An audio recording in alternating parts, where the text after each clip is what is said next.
मनन हमर बात धनी होवा ना बेजाइन जलवा चढ़ाला यौना लाइन ये रानी जी जलवा चढ़ाला यौना लाइन जलवा चढ़ाला यौना लाइन ये रानी जी। बोलो बोलो बाबा गरीबनाथ की।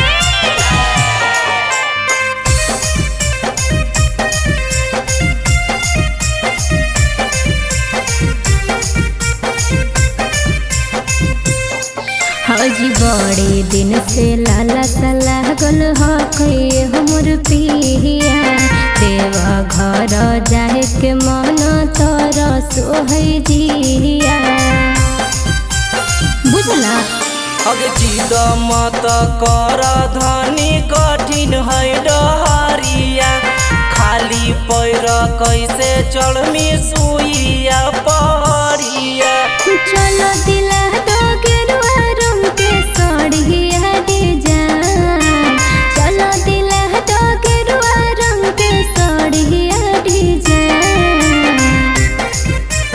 रह है हरदम भीड़ देवघर लागे पड़तो लाइन जलवा चढ़ाला यौना लाइन ये रानी जी जलवा चढ़ाला यौना लाइन जलवा चढ़ाला यौना लाइन ये रानी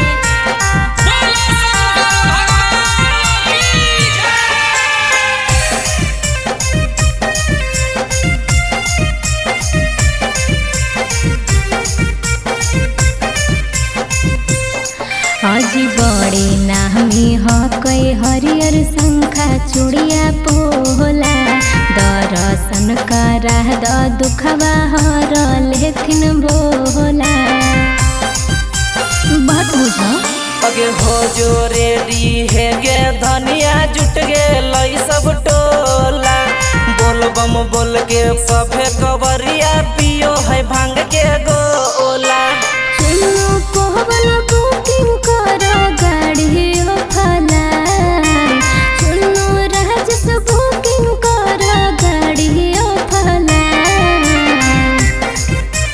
रह है हरदम भीड़ देवघर लागे पड़तो लाइन जलवा चढ़ाला यौना लाइन ये रानी जी जलवा चढ़ाला यौना लाइन।